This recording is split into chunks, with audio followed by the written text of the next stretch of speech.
We had been discussing the clues in the room with the second floor puzzle for a while.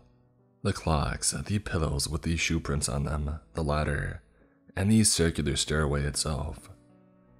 A couple of times we even wandered back to the rooms with the bones and the meteor bones in them, and the flies. Did we do it for inspiration? To remind us that we also had bones that might look like that in the future. You know, I said at one point, when we were all in the puzzle room, I was wrong. We already have impossible stairs in front of us. They're not Penrose stairs, but they're just as impossible because we can't climb them. Rule number 6 forbids going up the stairs without solving the floor puzzle. Patrick is right. I don't think we should even try it. And then we fold, Greg said. We just give up. That's not what I meant, I said. Maybe we're not supposed to climb them, Patrick said. If we take the clocks off the walls and put them on the stairs, one in each stair because there are 14 of each, maybe just placing them there completes the puzzle. I believe we are meant to climb them, Jennifer said. That might be what the scuff marks on the clocks and the shoe prints on the pillows are telling us. But Patrick, I think you're onto something. Because if we put the clocks on the stairs, there are 14 stairs and 14 clocks, and then we walk on them. We wouldn't be violating rule number 6. We would still be going up the stairs though, I said. Would we? Jennifer said. Or would we be going up clocks? Ugh, Patrick said. When he ran a hand through his hair, it looked like he might pull out some semantics. But the more that we talked about it, the more that it made sense to us. There were still 2 other clues. The 7 clocks running in reverse in the ladder that we weren't factoring in. We figured they also related to that solution without us realizing it. Jennifer had pointed out that for one of the clues for the puzzle downstairs, the 19th century desk, she had only thought about its connection after the fact. That desk had been made in the same century as the Fibonacci sequence had been coined. And so we decided, and we started putting clocks down the stairs. We even used the ladder, even though someone could have just put those clocks down as they went, while being handed the clocks up from below. But maybe that was what the ladder was for, so we could put the clocks there ahead of time. Time. It was ever on our minds. And the march of 14 clocks ticking in unison from the walls to the stairs wasn't much help. Jennifer volunteered to walk up on those clocks because she was the lightest and said that she had decent enough balance. She said that she had been pretty darn good on the balance beam once upon a time. I think Patrick, or I in particular, might have slid off the flimsy-looking clock face coverings if we didn't break them. They were light, plastic, circular, and easy enough to take off the walls. We placed each of the normal clocks on each of the first 7 stairs, and then we put these strange counterclockwise running clocks on the last 7 stairs. Our reasoning was that time had to run forward before it could run in reverse. And then Jennifer went up the circular staircase at the center of the room.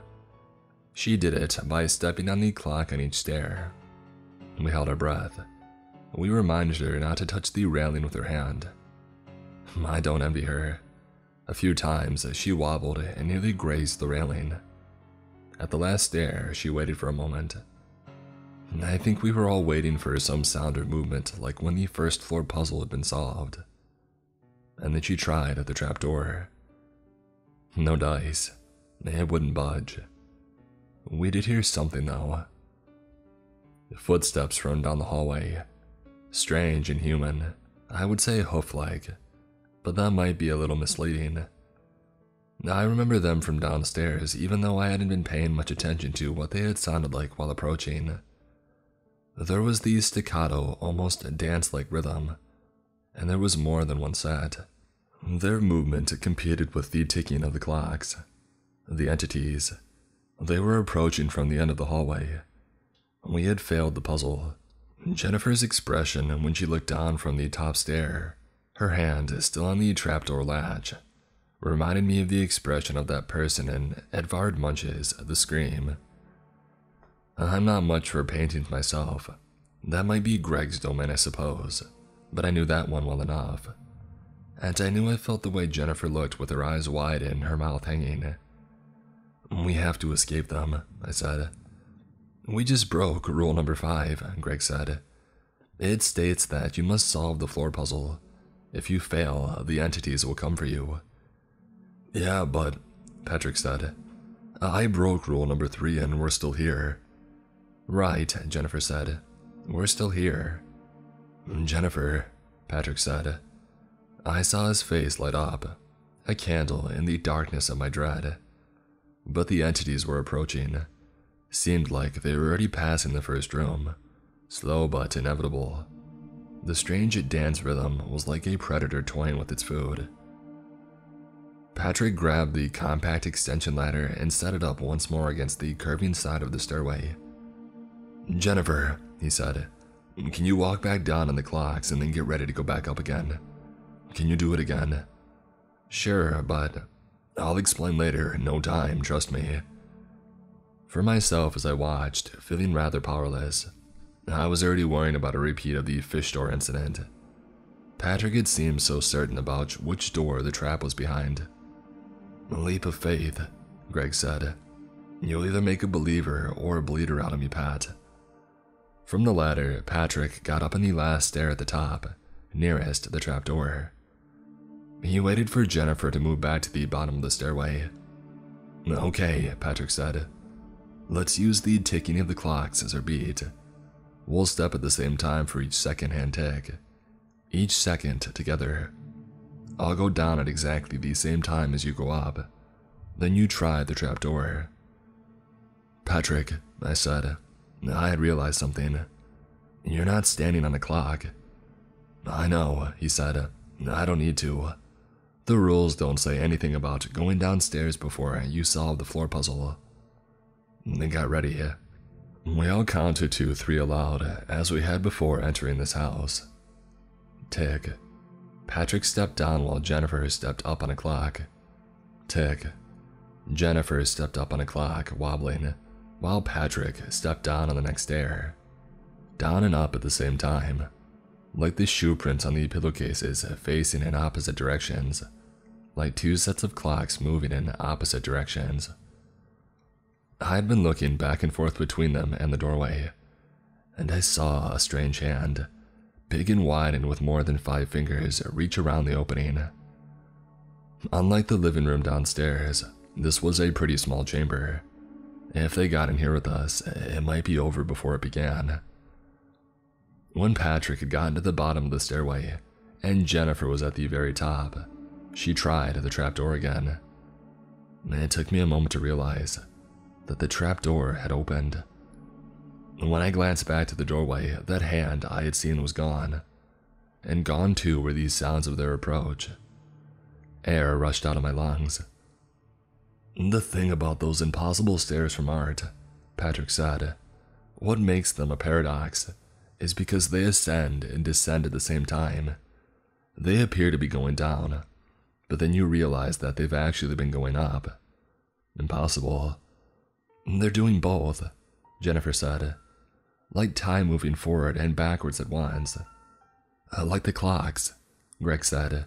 And then we realized that no secret passage had opened up for us going back to the main stairs. It had to be what was beyond the now open trapdoor. So the rest of us went up the circular staircase. We figured we would be alright now, not in violation of rule number 6, because we had solved this floor's puzzle. Above the trapdoor was a dark, narrow hallway.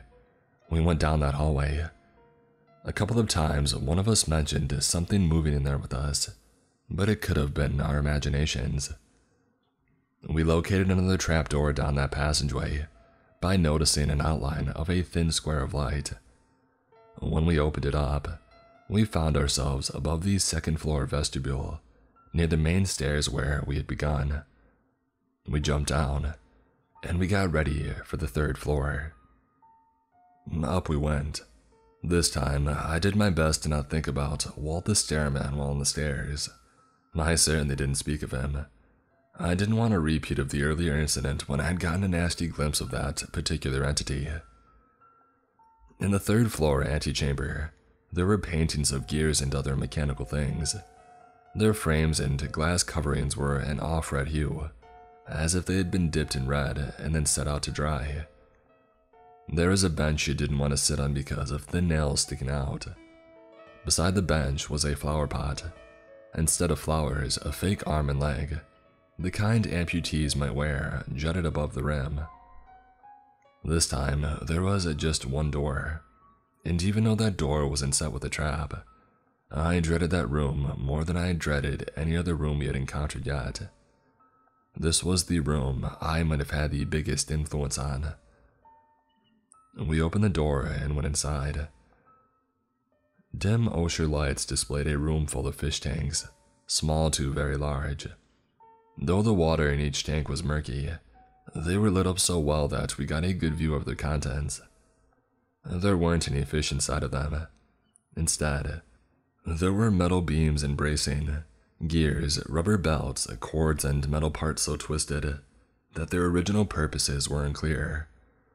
There was a head of an animatronic squirrel character of a family entertainment center, some local knockoff Chuck E. Cheese type established that we used to go to but was now defunct. Rust and grime had caked these objects. Since childhood, I've had a fear of submerged and mechanical things. I didn't find out until later that there was an actual phobia for that. Submechanophobia, the fear of underwater man-made objects. This room had been an attempt to make my friends understand, to make them understand a certain fear of mine, because they laughed at me, unable to comprehend how machines underwater could be a whole lot scarier than above it. It did not bring me any joy whatsoever to find that upon looking at the contents of this room, the design made real, my friends finally got it. I wish I hadn't been trying to prove a point back then. We knew there was a trap in there, under the floorboard, but we couldn't determine where it was. We had to step carefully. We gravitated toward the submerged head of that squirrel character animatron. His name had been Singin' Squirrel, and the family entertainment center he had belonged to was called Singin' Squirrel and the Gang. As I said, a local Chuck E. Cheese knockoff that we had in our hometown and was now defunct. Why did we all go over to that particular tank? Because it had started to move. When we got closer, we could see that the nose and other plastic parts of the face had started to wear away, revealing the bone and nerve-like machinery behind it. It was all swollen, as if it was what was inside it couldn't wait to get out of the worn plastic skin. It was moving. "Welcome, kids," it said. The animatron's voice was distorted and muffled from being submerged. When its jaws moved, bubbles went up and popped the surface of the tarnished water. Its tank gave off a smell like rotten bologna and red. "Banjo Bear and Fiddler Ferret were just asking about ya."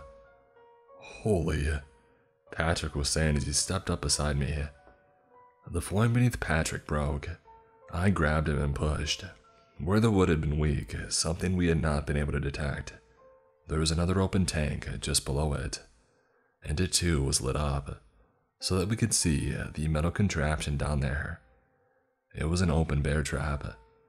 It was as rusted and foul-looking as everything else in those other tanks. "It's been a long, Singin' Squirrel continued in his characteristic southern drawl.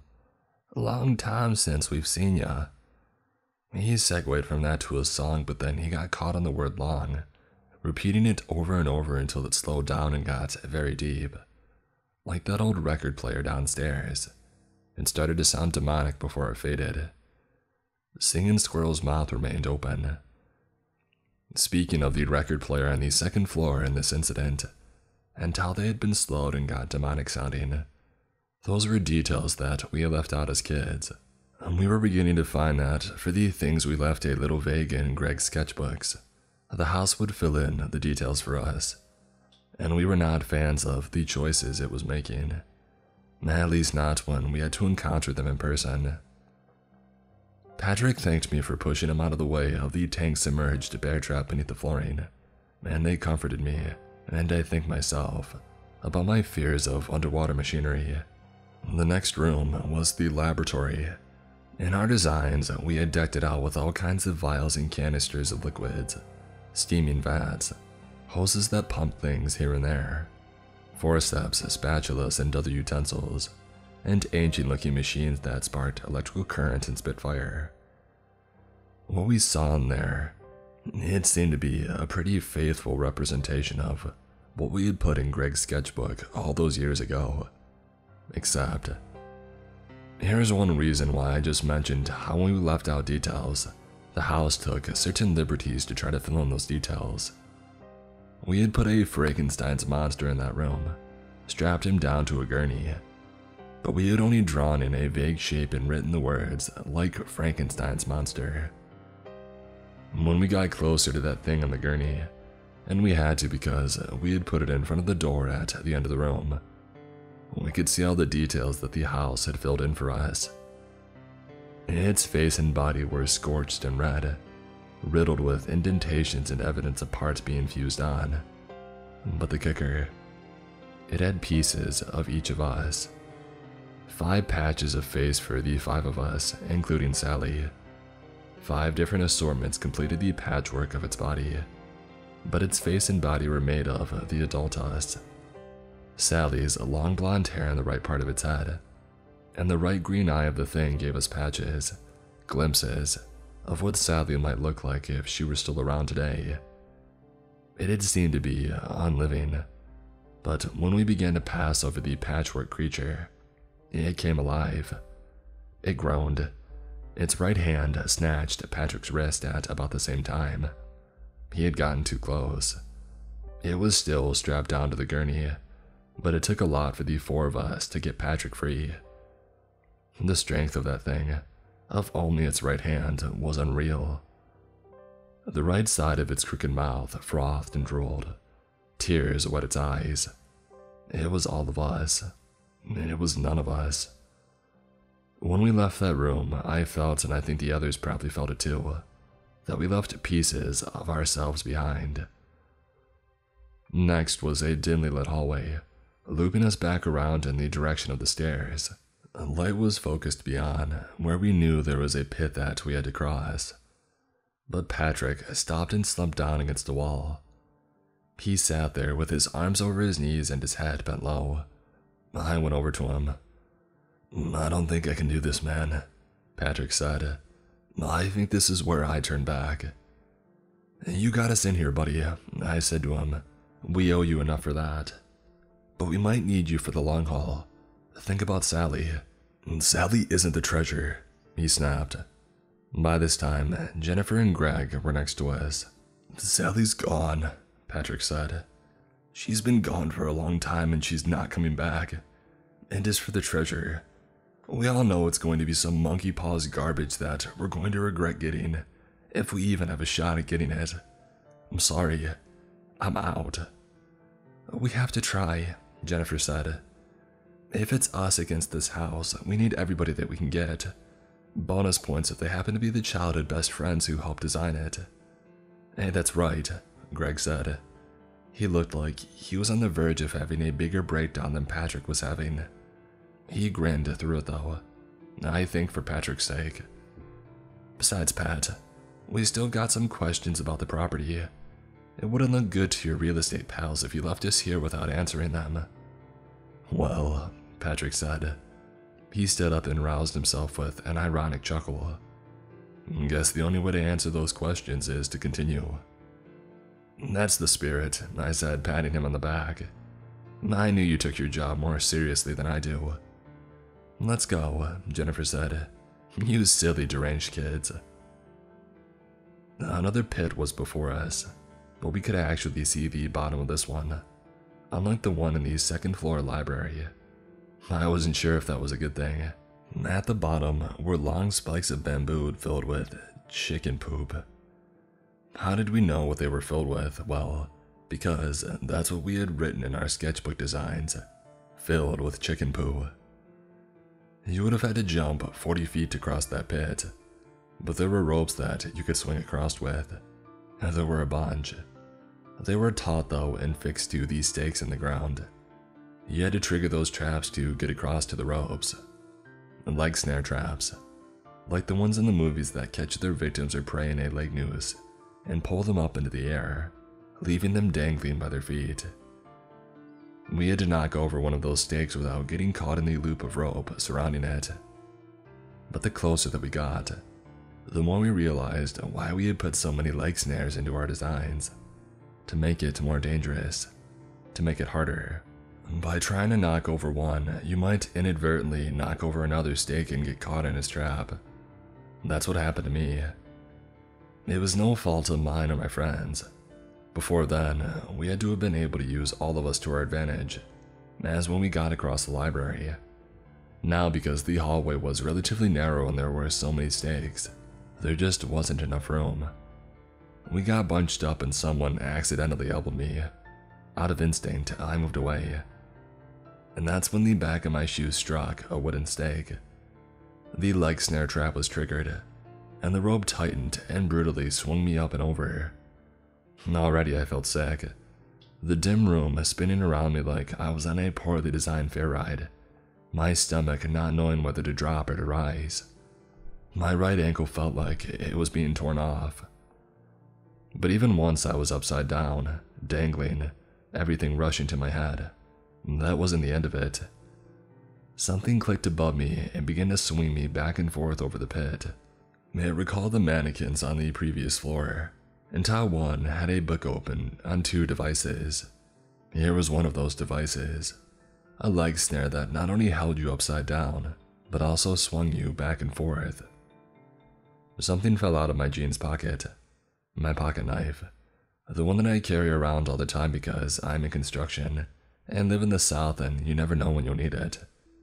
I needed it then. But as far as I knew, it was at least 20 feet below in a pit of manure-filled bamboo spikes. My head was pulsing and I began to see stars. Already, my hands and feet were going numb. I had a coughing fit as I swung, and I'm not sure whether that was my attempt to call it to my friends or to something else. They were telling me to just hang on. Yeah, I was hanging on all right, and it hurt. They sprang another trap. A rope whipped up against my face and I could taste the blood. And then they sprang another trap and another. But eventually they got it right. Not an easy feat. They did not only spring the trap, but catch its rope before it sped over the pit and was too far out of reach. Patrick was there, right side up. He put one of the free ropes in my hands. I don't know how I held onto it. It must have been scary for him to try to hold onto his rope above that pit, while sawing at the noose around my leg with his tiny keychain pocket knife. I know that it was scary for me. He got me free.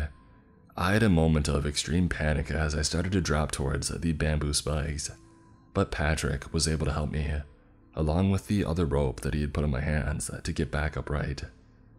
And then both of us used our weights to swing back and forth above the pit until we had enough momentum to cross. Once there, we threw our ropes for the others to get. Thankfully, those things were pretty substantial, so it wasn't difficult to get them across the pit and into Jennifer and Greg's hands. The whole ordeal was pretty rough. I feel sapped just thinking about it now. But we had to get our acts together, and by we, I mean me, because that affected me the most. The puzzle room was just beyond. We opened the door to the room down the hall, which was about twice as large as the little puzzle chamber on the previous floor. We were startled by what we found. There was a table at the center of the room where the puzzle was supposed to be, made of what appeared to be gold. On this golden table were golden shapes that seemed to be part of the table itself, or cast in the same mold. These shapes were a circle, a triangle, a square, and a diamond. There was a heavy wooden chest in one corner of the room with a large golden lock on it. Another chest of the same kind was in the opposite corner of the room, without a lock on it. A series of medieval-style woven tapestries on the walls, winding all across the room, showed forest scenes. A lopsided battle between two forces, a well being poisoned, crops burning, and 2 kings at a chessboard. There was also, bizarrely enough, safety equipment hanging on a rack in another corner of the room, including a large apron and a face shield. Naturally, we investigated further, and here are all the clues that we gathered. The 4 tapestries on the 4 walls. The one with the battle showed an army facing a much smaller force. The second tapestry depicted a man pouring something into a well, and the third was of crops burning. In the last tapestry, 1 king had just defeated the other, as shown by their chessboard and the winning king's posture. However, a group of soldiers with their swords drawn were sneaking up behind the king that has won. A heavy wooden chest in one corner of the room with a golden lock. Another chest just like it but without a lock. What we judged to be the puzzle itself. A golden table with golden shapes as part of its tabletop. These shapes, a circle, a triangle, a square, and a diamond, were actually part of the tabletop, not on it, as if they had been cast from the same mold. The golden table could not be moved, no matter how much we tried to push it, suggesting that it might have been secured to the floor. Interestingly, we found that the tops of these shapes were unscrewed. When unscrewed, the circular opening of each was about 4 inches in diameter. Inside was a pungent-smelling liquid that was very irritating, causing us to quickly screw the tops back on. Each of these golden shapes were the same height, probably about 3 feet tall, and we had judged the liquid to be about halfway to the top of each. Their other dimensions varied. We could not move the golden shapes filled with the pungent-smelling liquid, just like we could not move the table. Inside the chest, without a lock, we found an old postcard with a checkerboard design, and nothing else on it. A clear box made of a very durable plastic with a golden key inside of it. We could neither break the box nor fit the box inside any of the unscrewed golden shapes, and 4 pieces of chalk. These pieces of chalk were in a circle, a triangle, a square, and a star, not diamond shape, and probably averaged about 2 to 3.5 inches in diameter. 1 set of protective equipment on a rack in another corner, an apron, a face shield with a respirator, and gloves. The measurements were eyeballing at guesses. We had no tools to measure with. The whole time, we were trying to find out whose puzzle this was. Well, they were all of ours, but it seemed with our past puzzles that each one was connected to one of us in particular. Like with Jennifer's Fibonacci sequence, or Patrick's Penrose stairs. It took me a while, but thinking about their mumble-jumble number sequences and paradoxes, along with the clues that we had gathered in this room, jogged loose a bit of mumble-jumble in my own brain. Parando's paradox, I said. Beg your pardon, Greg said, looking up from the notes that he was taking. I used to play chess and checkers a lot, I said. Even back when we were making up this house. I haven't touched this stuff much after high school, but I do occasionally. Yeah, I was a bit of a geek. Still am, and I'm proud of it. Some other kid would throw around this fancy term called Parando's paradox, which I guess is a show way of putting when you use a losing strategy to win a game. It gets done in games like chess and checkers. There's this old story about this Chinese general that wins horse races against his king. And he does this by starting with his slowest horse. Figures the king wants to win and will use his fastest one up front. So the king wins the first round. But in the second round, the general uses his fastest horse. And while at that point, the king is forced to use a slower horse that is his best, unless he wants to use the fatigued animal. The general wins that second match. In the final match, the general wins again because at that point, the king had used up all of his fastest horses. Okay, Greg said. Interesting, but how are we going to apply that to the puzzle? Maybe we have to fail this puzzle, Jennifer said, in order to solve it. How are we supposed to do that without summoning those entities? Patrick said. Rule 5. We fail the puzzles, the entities come after us. We traded looks. Before then, I had been hoping that we wouldn't see the entities on this floor. that we would solve this puzzle the first time. Maybe I had been hoping in vain. We put our heads together and went over the clues to the third floor puzzle again. Beyond the pungent aroma of what was in the golden containers, it was the safety equipment that clued us in to the acidity of the liquid inside of them. If I remember my chemistry classes correctly, Jennifer said, hydrofluoric acid can dissolve many things but not gold. That's why the table, the containers, the key, and the lock on that one chest are all gold. Sure, those containers could be something else, like a beaker made of plastic that doesn't dissolve, but the gold is a clue to what that substance is. Gold was also very important to alchemists of past eras, Greg observed. Transmutation, the perfection of all matter. Right, Jennifer, right. Now, hydrofluoric acid or something similar to it could dissolve many plastics, like the plastic of that clear box containing the key, if my guess is right. We can't move those golden containers, Patrick said. They're merged with the table and the table won't budge. So how do we pour the liquid onto the plastic container? We thought about that one for a while. We don't, I eventually said. That's where the chalk comes in. We don't have all the right shapes to solve the puzzle. We're missing a diamond chalk piece. But I'm thinking based on their size, we have enough pieces of chalk to overflow one golden container. If we place the plastic box holding the key on the table beneath that container, and then put all of the chalk in to raise the liquid level and overflow the acid, whether it's hydrofluoric or something else, we might melt through that box and get the key out. We would lose the puzzle because we put the wrong shapes in, but we would get the key to what I'm assuming is the locked chest. A losing strategy, Patrick said. So what's in the locked chest? I think we're meant to find out, I said. We put the clear plastic box with the key in it right up against the triangle shape on the tabletop. I guess we could have chosen any of the shapes, but if any of them had less total volume than the others, we supposed it would be the triangle. Then I donned the safety equipment, the face protection, the respirator, and the gloves. I insisted because it was the puzzle so far that seemed most connected to me. My puzzle. I wanted to be the one to risk my life on it if something in the chalk pieces reacted with the acid and it all exploded in my face. I didn't say that last part to my friends because I didn't want them to worry and talk me out of it.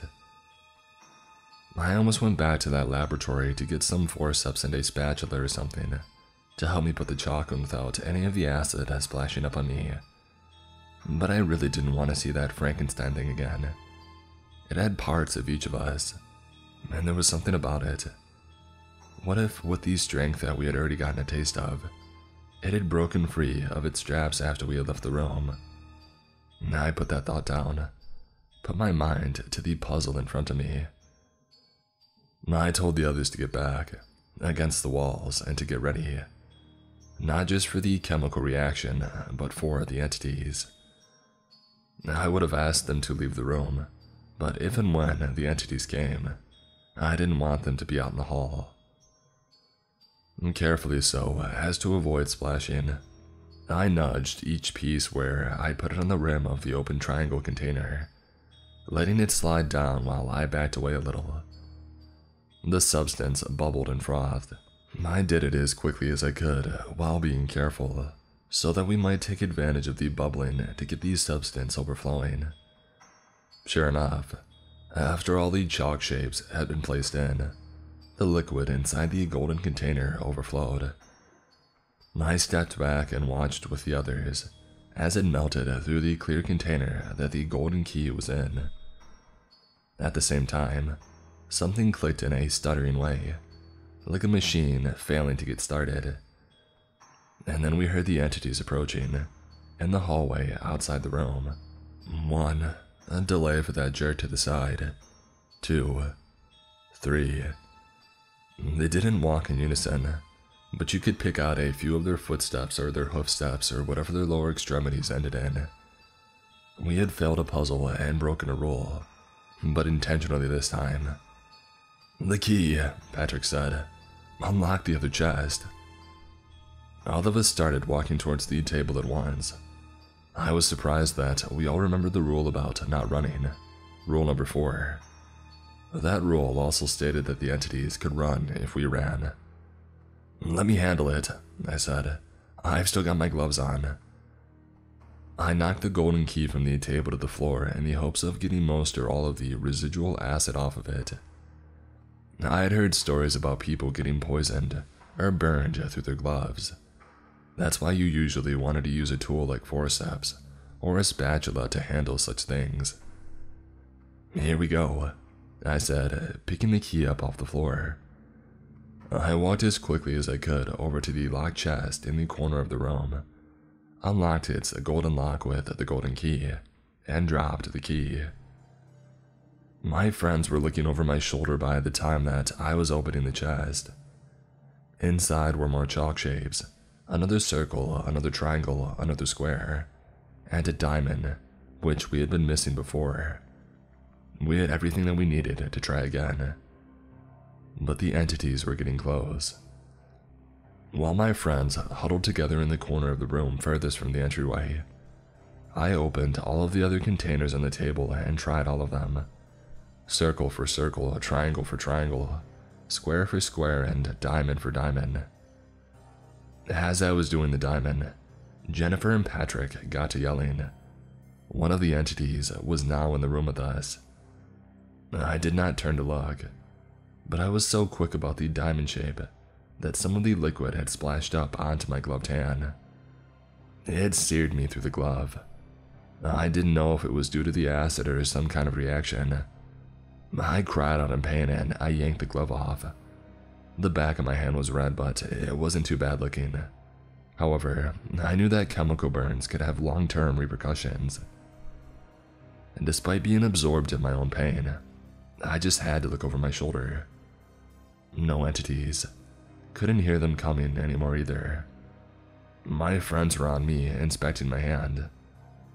"Nobody thought to bring a bottle of water," Patrick said. "What if we get thirsty?" He shook his head, and then out from the inner pocket in his sports coat, he took out a bottle of water. It had his real estate's firm's logo on it. "I came here thinking it was a prank," Jennifer said. "I guess I reckoned that we would have drinks and refreshments inside once the prank was over." "Well," I said, "the butler on the second floor tried to accommodate us." "And too bad none of us can eat or drink broken glass," Greg said. We chuckled a little at that, which helped me through the pain.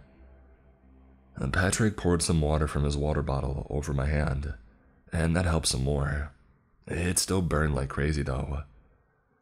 Through all of that, I hadn't paid the other clicking and the grating noise much attention. One of the tapestries, the one with the well being poisoned, had fallen to the floor, and there was a small opening in its place. It couldn't have been there before, because we had checked behind the tapestries earlier when looking for clues. It was a small opening, not a whole lot larger than an air conditioning duct, but large enough for us to climb into and crawl through. Once again, as with that narrow passage downstairs leading us back, it was dark, and once again, it seemed that something was in there with us. "Sally?" Jennifer said at one point. She was in the rear. She had stopped crawling behind me. We all did. "Is that you? Say something if that's you." We heard movement. "I think it's behind me," Jennifer said, nearly a whisper. And then the noise stopped. Let's keep going," Jennifer said. "Good call," I said. There was no light at the end of the tunnel. The crawlway ended abruptly. We had been hoping that it might turn, and that we would get to see some light. Some of us got a little panicky. "Wait," Patrick said. He was in the front. "I do see a bit of light." There was a succession of banging noises, and then our tunnel got a lot brighter. When we crawled out and hopped down a few feet, we found ourselves back in the third floor anteroom next to the stairs. Patrick had knocked down one of the paintings, one with a bunch of rusted gears.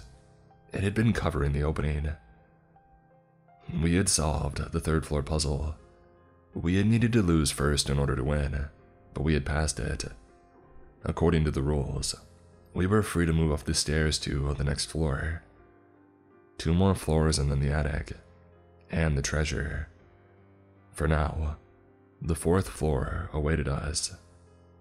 As I went up the stairs with the others, it was once more like I was being watched. Were the entities like Walt the Stairman who, for all I knew, was wedged up against the wall and looking down at us, always there but invisible? Or did they only exist in the house when we broke a rule? Were we any closer to understanding what they were? And why did Walt appear for a moment when I had mentioned him the first time? These were the kinds of questions that occupied my thoughts, though I didn't bring them up. I think we were all afraid to invoke Walt's name again on the stairs because of what had happened before. We got to the 4th floor landing. In the anteroom were mirrors on opposite walls facing each other. On a large table, there was a dollhouse that looked exactly like the house that we were in. A demon was reaching its hand into the open side of the dollhouse. "It's all right," I said. "It's just a doll. Just a life-size doll, remember?" But we were all tense, and we couldn't stop staring at it as we passed around the dollhouse that it had its hand in. The thing was standing outside of the dollhouse, looking in. It had to be over 6 feet tall. Dark red, horns, eyes without irises. Now where had I seen that before? Intently focused on what it played with in the house. We had been drawn in that life-size demon's doll's appearance years ago in one of Greg's sketchbooks, but I couldn't remember the detail about the eyes. Was it something that the house had filled in for us? We couldn't help but get closer to the dollhouse on the table, because we had a notion of what we might see inside. Where the dollhouse was open, you could see into the first 4 anterooms along with the stairway, as well as some of the other rooms that we had been to. But another detail I wasn't sure whether we had put in as kids: the 5th floor and the attic were completely closed off. They were not part of what we could see into. In the dollhouse, standing in the 4th floor anteroom, the same room that we were in now, was a doll of each of us, standing in the same exact places that we were standing, wearing the same clothes that we were wearing. The life-sized demon doll that was outside the dollhouse with the rest of us, its clawed hand was wrapped around the Greg doll. "Did we do all this?" Jennifer said. "I don't know," Greg said. He had his new sketchbook open and was beginning to draw or write something in it, but then he noticed me watching. "Greg," I said, "do you still have the old sketchbooks? The ones with our designs in them?" "I already told you." "I'm asking again. Do you have them?" "No." "Whatever has them," I said. "I think we've got to get them back." "Good luck," Greg said. "You'd have to leave this house and probably search deep in a dump somewhere near where we used to live, if they haven't been pulverized by a trash compactor beyond recognition and become plant food over the years." We opened the door to the sitting room.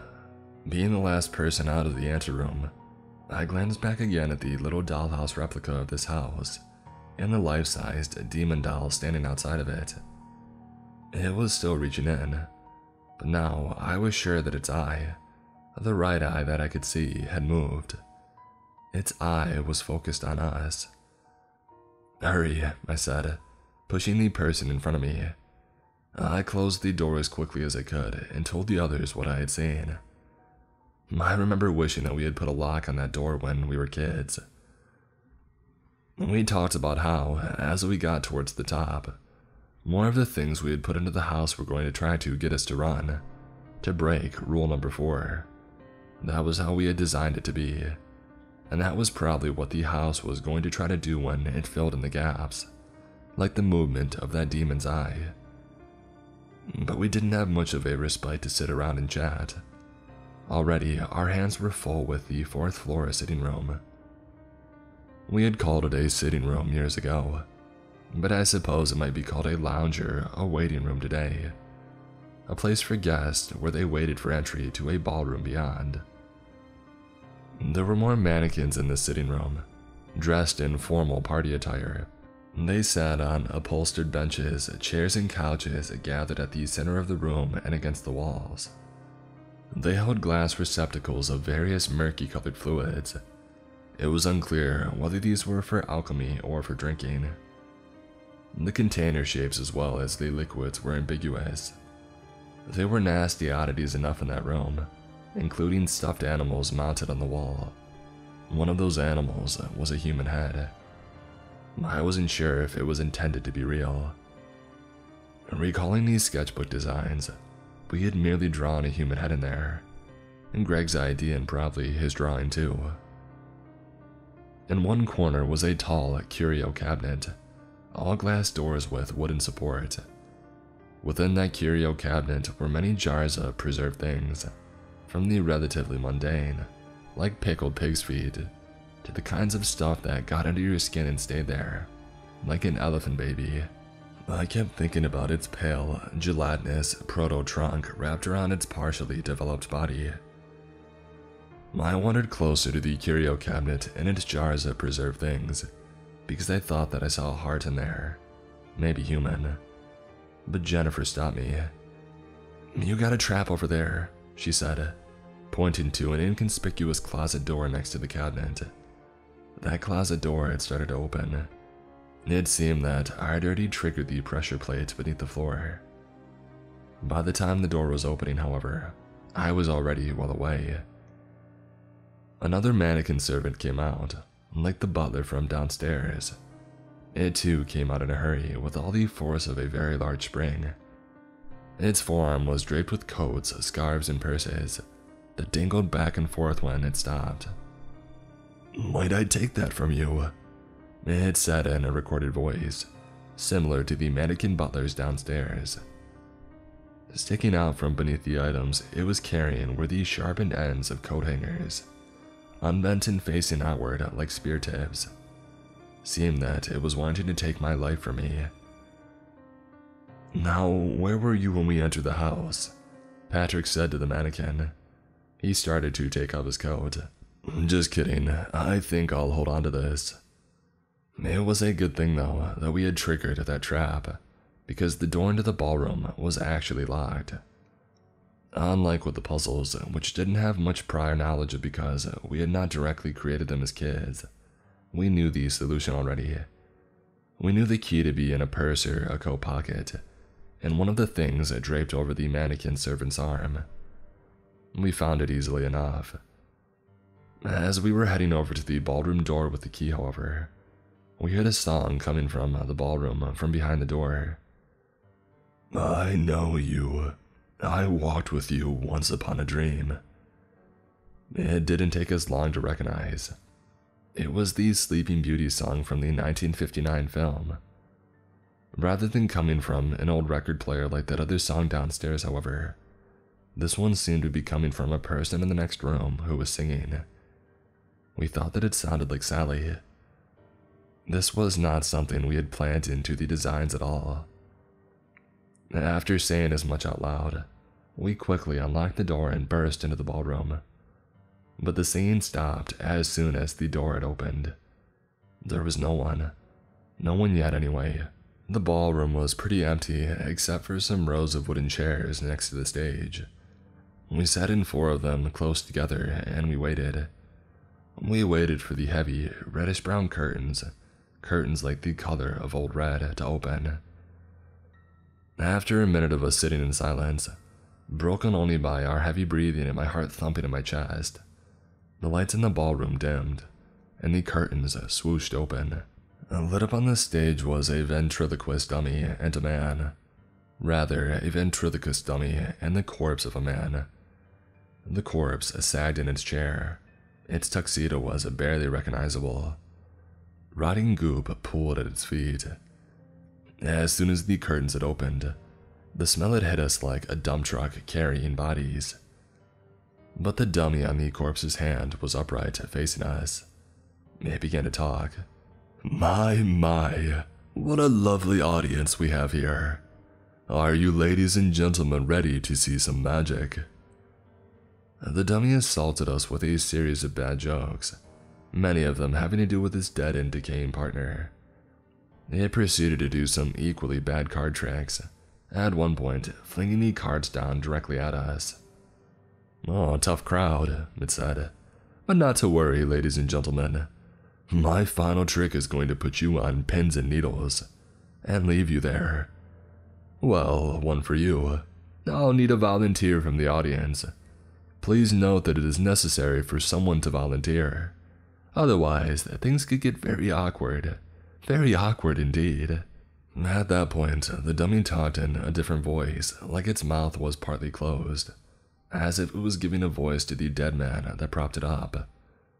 Hey partner, it's not considered volunteering if it's required. While the dummy argued with an inanimate, rotting corpse, the rest of us debated who should go up. We thought that we had a pretty good idea of what we would face up there. All of us started to say that we would be the one to do it. And this was both a blessing and a curse, because while it showed how much we cared about each other, it also made it more difficult to decide. No offense, guys, Jennifer said, but the rest of you aren't exactly petite. We need the smallest person of us to go up there, and that's me. That may be true, Patrick said, but Greg's bonier than you are, taller but a little thinner. Not that I'm trying to throw him under the bus, I'm just pointing that out. Look, I said, maybe we should draw straws or something. There's gotta be something here we could use for straws. No, it's fine, Greg said. His face was contorted. I'll do it. We argued back and forth for a while, but after a little progress, we decided to just let Greg do it, and we thanked him a lot. You want me to hold on to that sketchbook for you? I said. Sure, he said. He opened it up and wrote or drew some things with his pencil, then sighed and handed me both his pencil and sketchbook. I opened up the sketchbook and flipped through it as he walked up to the stage. There were notes and rough sketches about some of the things that we had seen, as well as some notes and diagrams for the puzzles that we had solved. On the last page, before a whole lot of blank pages, was this note. You guys are the best, no matter what happens. Silver lining.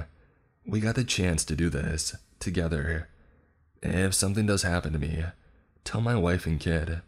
Well, make something up. Whatever's clever. By the time that I glanced up from his sketchbook, Greg was already on the stage with the dummy in the body. The dummy whooped and clapped at Greg as he approached. The body in the chair jerked around because of the movement of the dummy on its arm, causing it to deposit yet more fluid and matter to the puddle at its feet. And then the dummy yelled, "Bring out the Iron Maiden!" Here was the other trap alluded to in that mannequin's open book, in the second floor drawing room. A large metal cabinet, its shape suggesting a bloated human body, screeched forward. It moved from out of darkness towards the front of the stage. It must have been on a rail. I couldn't see who, if anyone, was pushing it. The head-like protrusion at the top of the Iron Maiden depicted a stylized human face, caught in the extremes of pain. When the Iron Maiden stopped moving forward, it opened up, revealing the sharp metal spikes that covered the inside of it. The dummy said, "Now get on in and make yourself as big as you can. Think big thoughts. Trust me, I'm a magician." We did not trust the dummy. By the way, never trust a ventriloquist dummy whose partner is a body. According to what we had put in one of Greg's old sketchbooks years ago, the spike should be just long enough or just short enough to not touch the person inside if they were very careful.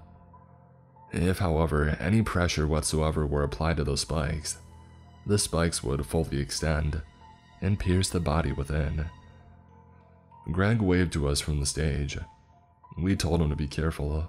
I firmly believe that all of us, Greg included, We're praying that the trap would perform as we had designed it. A moment later, Greg was inside. Another moment and it was closing, and then it snapped shut. We heard muffled screams and red liquid oozed out from the bottom of the Iron Maiden. The dummy laughed and laughed. We called out to Greg, started to rush the stage. I was on the verge of breaking the house's rule about running, when we heard Greg's muffled voice from within the Iron Maiden. "It's okay, guys," he said. "I'm alright. The house is doing that, not me." When the Iron Maiden opened up, he was completely covered in red. Thankfully, none of it was his own. We used these stage curtains to try to get that nasty stuff off of him, not telling whose it was or if it was even red. It was thick and weird. The texture and smell were off. The dummy was cackling at us. "Get out of here," it said between its laughter. "Show's over, the door's unlocked. Don't let it hit you on the way out." I can't say that we were happy, but we were eager to oblige. We got out and found ourselves in a hall. It was similar to the one directly beneath us on the previous floor, yet it did not have a pit with leg snare ropes. There was another trap, one we had anticipated but was still difficult to navigate. The smooth floor at one point shifted beneath us, becoming a ramp. We had to hold on to each other and the walls to keep from running downhill unintentionally. If you ran, you broke rule number 4. Not only would the entities come after you, but they would be running. We didn't know if they would stop running if we stopped, but we didn't want to test it. And not only that, the rules suggested they would be faster than us. In a way, this prepared us for the puzzle room beyond, the 4th floor puzzle. Like both the hallway on the previous floor and this one, the puzzle room seemed to be the same size as the one beneath us, about like a slightly below average sized bedroom. When we walked in and were yet again taken aback by what was there. What dominated this puzzle room was this gigantic, people-sized hamster or gerbil wheel at the center. Here again, the center of the room was where the puzzle should be according to our designs. Another standout object was a statue, nearly 5 feet high, of a white elephant. It was next to a wall. A broom with a dustpan attached to it was in the corner. On the other side of the room, there was a coffee table with a sparkling orb made of bottle caps on top of it. There was a mound of something like sand or salt on the floor next to the entrance of the room. On one wall was an illustration that we immediately recognized as Greg's. It was this cartoony, poster-sized thing showing a giant hamster in a runaround wheel sprinting like mad. Its wheel had broken loose from its base and it was creating a path of devastation through the city. Bodies and busted up vehicles were in its wake. It was goofy, it was grisly, it was Greg. We all remembered Greg putting that into his room years ago, even though back then we did not consciously know that it would be a clue to the puzzles that we hadn't created, like for the other clues and the other puzzles. We all looked at him and waited. There were only 2 more people whose puzzle this could be, Sally or Greg. Greg's illustration seemed to give us our answer. "Okay," Greg said. "Okay, I never told anyone this, well, other than Sally, but I used to have a pet hamster. It seems like a small thing, but it was a big deal to me. I've never had a pet since. This was before we had made a regular occurrence out of our haunted house designing back in that apartment complex.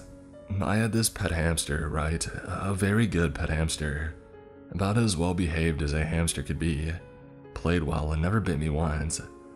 But it bit my aunt when she stuck her finger into its terrarium and was waving it around, as some animals will do if you get too crazy with them, and she let that bite get infected.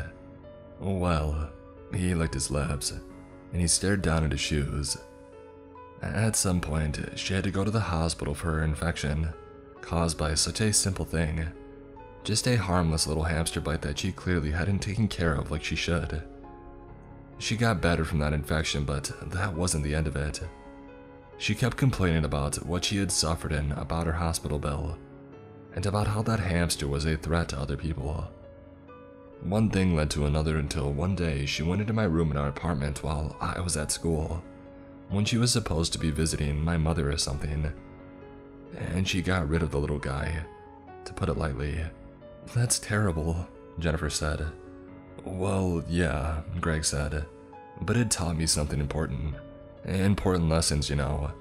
When people feel threatened, even by a relatively harmless animal minding its own business, they often want to end that threat." "Could have been revenge," Patrick said. "Hospital bills are no joke." "I don't think that's it," Greg said. "But anyway, can't bring it back no more than I can bring back my childhood. What are you gonna do?" "Well, we can try to solve this puzzle," Jennifer said. "We might not be able to bring your old pet hamster back, but maybe we can still save our old human friend Sally, or save her soul at the very least." Greg looked at her. "Right," he eventually said. We went about the room and studied the clues more carefully. Here are the clues for the 4th floor puzzle. A giant hamster or gerbil wheel large enough for people to run around in. It couldn't be moved or started from the outside. We didn't want to get inside and try to move it from there yet because we were afraid this would activate the puzzle. When we ran our hands over the inside of it, we found it to be very smooth, maybe too smooth to get good traction on. But there were slightly raised metal bands along the inside, at about 6 feet intervals. These were also very smooth, suggesting that you would slip off of them if you tried to walk or run on them. A statue of a white elephant. The white elephant was probably a little over 4 feet tall and about 5 feet in length, not counting its trunk. We were able to move and even lift it, but it was solid and about as heavy as one of us. Its trunk curled out in front of it, forming a loop. A sparkling orb made of bottle caps. It was on a little pedestal atop an ordinary wooden coffee table. The orb was probably about 3 feet in diameter. Beside the entrance, a mound of what we thought likeliest to be salt, based on its appearance. We were going to taste test that stuff. The mound was roughly 3 feet across at about half an inch deep. A simple wooden broom with a dustpan, and Greg's cartoony illustration on the wall of a gigantic hamster and a gigantic wheel running amok through a city, causing damage.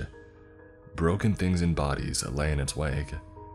Despite its both goofy and grisly nature, you could tell how afraid the hamster was, even though it was the one causing all the damage. The hamster wheel puzzle appeared to be asking us to get inside and run, but how would we do that without violating the 4th rule? This was the rule that we least wanted to break, because not only would the entities come after us, they would be running too.